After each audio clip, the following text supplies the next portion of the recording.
And action. Hey everyone, it's Dr. Rick. Happy holidays. Hope your holidays were good.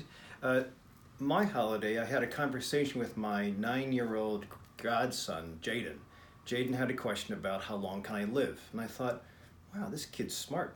He's actually inquiring about something, and I gave him my 2 cents, but I had to think about it because I usually present this to adults. So Jaden, we're going to talk about 6 ways that you can have infinite lives when you're playing a game. Your game's going to be life, but imagine if you played a game where you didn't die and your character kept on regenerating. That'd be awesome. So how do we do that? Well, we're going to talk about it right now. So of the 6 different things that you have to learn, the first one is kitchen patrol. Now every player has a role in the kitchen. You can think of the kitchen has prep time, and kitchen prep, it usually means that you have to do something. You don't have to cook and chop food with like your mom and dad, but you have to have a role. I used to have to set the table. My sister Nina used to have to make the rice. My brother, I don't remember what my brother did. I think he got out free, but that's because he was so smart. But so everybody has to have a role in the kitchen. You have to have your designated role, you and Lauren, and then you have to do it. And if you do it, perfect. That'll be something later on that you can assess and get credit for. So kitchen patrol is number 1. Number 2, silent table. I think there's something I talked to your parents about as far as mindfulness. But if you play this game Silent Table, I learned it at the Chopra Center. And we were supposed to, as grown-ups and doctors, eat at the table with 10 other people without saying one word. And when you're with strangers, it's kind of weird. But me and my cousin Loy, when we were younger, we kind of played this as young people, your age about. And what we would do is when my parents weren't around or his parents weren't around, we would try to make the other person laugh with either food in their mouth or milk in their mouth or water. So I would always try to wait until my cousin Loy would be drinking his milk, and then I'd do something funny. I wouldn't say anything, we'd just do something funny, and then I would wait for Loy to spit up his milk. And I remember he actually spit it up and it came out of his nose. So it was pretty funny. But here's the point. The point is that when you're eating slow and you're not saying anything, it makes you pay attention to your food. And sometimes when you eat too fast, like some people will eat on the road. They'll eat their lunch from a drive-through and they'll eat real fast, or they'll eating being very angry or very sad. And that's not a nice way to eat, because the food that you eat is supposed to be a health for your character. It's a power-up. And when you eat when you're being damaged at the same time, in other words, when you're trying to pick up a health packet and then you're being damaged at the same time, it doesn't really help you. So that thing that we eat as fuel really doesn't get used properly. So silent table is 5 minutes of just being quiet, no screens, no sound. You can make sounds, but no radio, and then just eat. And you can look around, you can make Lauren laugh, but 5 minutes, and then after 5 minutes, then you can talk and stuff. But that's what would be your first introduction to mindfulness. And later on, when you get older, we teach about mindfulness before sports, before a free throw, before a field penalty kick in soccer. So all those things are important, but it starts with the 5-minute silent table game. Number 3 would be 5 colors. So when you eat your food at dinner time, hopefully you prepared with your role in the kitchen, but when you eat your food, say for lunch and dinner, you should always have 5 different colors on your plate or in your lunch bag. So actually you have a box. When I was growing up, I just had a brown paper bag. But I think my mom did as best as she could to give me a bunch of different colors. I didn't figure it out back then, and I hated what I ate, so I didn't eat, and that's not healthy. So if we can be proud of what our parents make, and if you can also, on Sunday, help mom and dad prepare what you're supposed to be eating for the whole week, it would be helpful. But if you look for 5 different colors, so rice is white, that's one color. Meat usually is kind of brown, that's another color.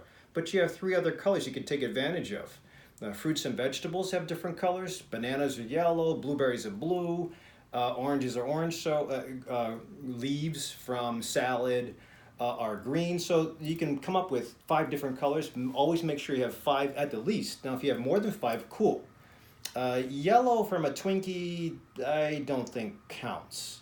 Anyway, if you can kind of think of that, remember, food is your fuel. So if you want to have more healthy power-ups so you can play forever and let your character be invincible, then you have to have a variety of different colors. And when you go to the grocery, whether you go to Target or some big grocery, remind mom and dad to say you want this on Wednesday, you want that on Thursday, and hopefully they can mix it up, and then you and Lauren can have a couple of different things that you can eat for lunch at least, and then also for dinner when you help mom and dad prepare for your food.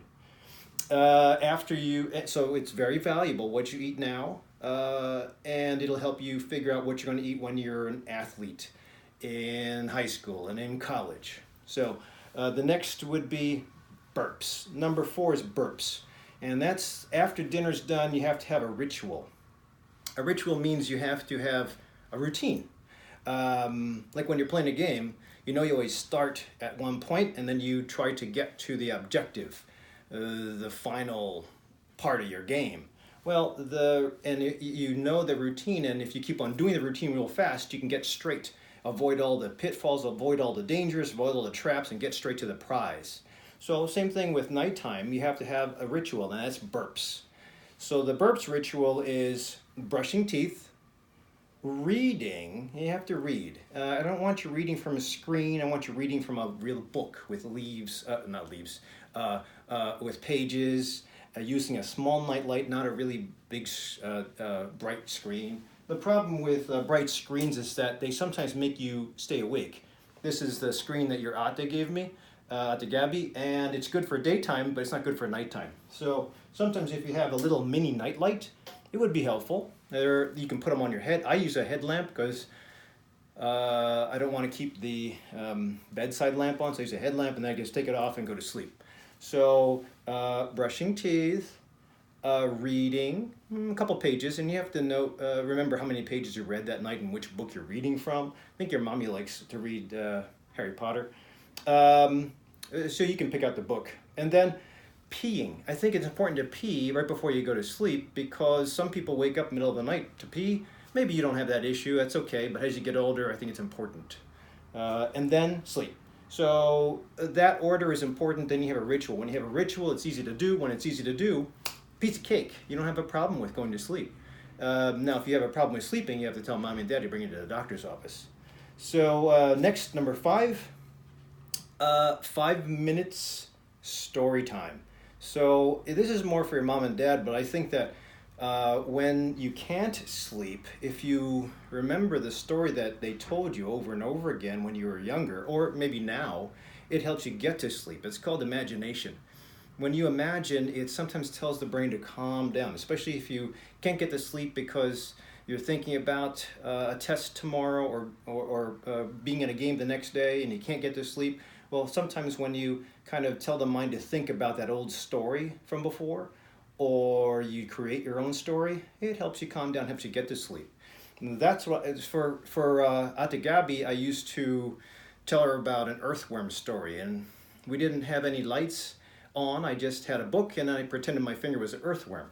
And we usually had that thing every night before she would sleep, and then she'd get to sleep. For Akuya Brandon, I had a book that we talked about taking a deep breath in, taking a deep breath out. And if you do that for 5 minutes, it will help you get to sleep in case you have a problem. If you don't have a problem getting to sleep, it's still kind of cool because you can listen to your mom and dad talk. And then it's nice to have mom and dad around as the last thing you remember when you get to sleep. It's really cool.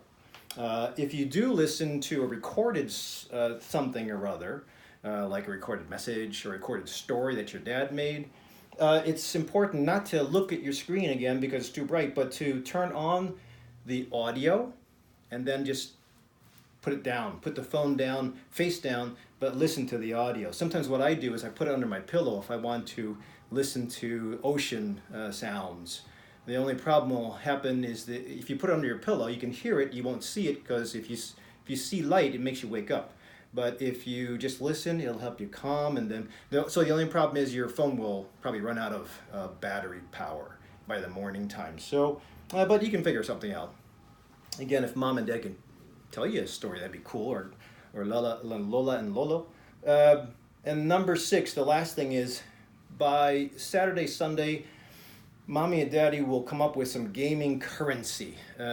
Think of it as figuring out your damage assessment over your health points for the whole week.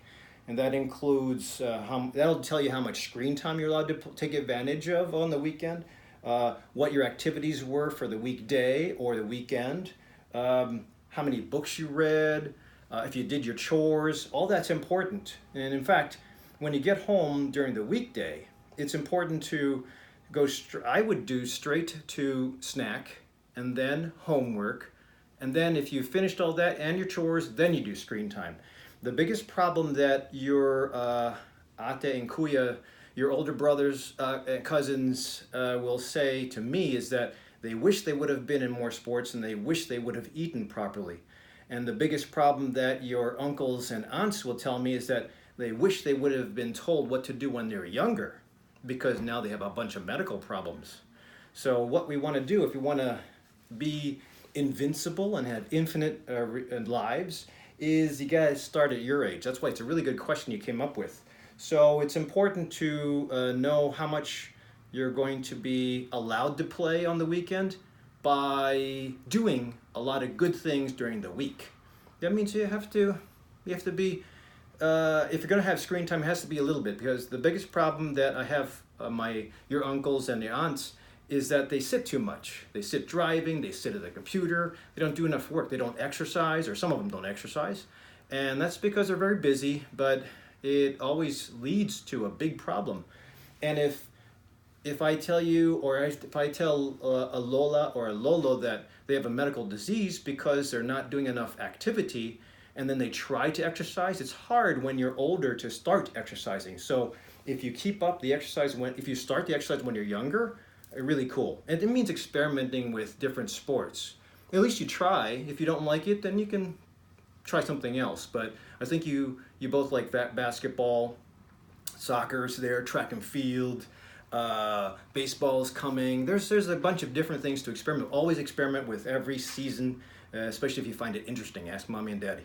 So the other thing is, I like your ideas about the Fitbit, because it would be almost like a multiplayer competition. When your Fitbit tells you how many steps you did per day and then per week, and you can compare to Lauren's, and then you guys can compare to your cousins. That's a really cool thing. Actually, that should be for your mom and dad and your aunts and uncles and your Lola and Lolo. But sometimes we are too busy. So really good question, Jaden. I hopefully will give you more information, but I really like the fact that you asked that question, and I hope this gives you a little bit of an idea about what to do. And if your mommy or daddy have any other, or your uncles and aunts have any other questions, they can subscribe to me down below, but you have to ask them to subscribe. All right? Good question, Jaden. I'll see you in the clinic.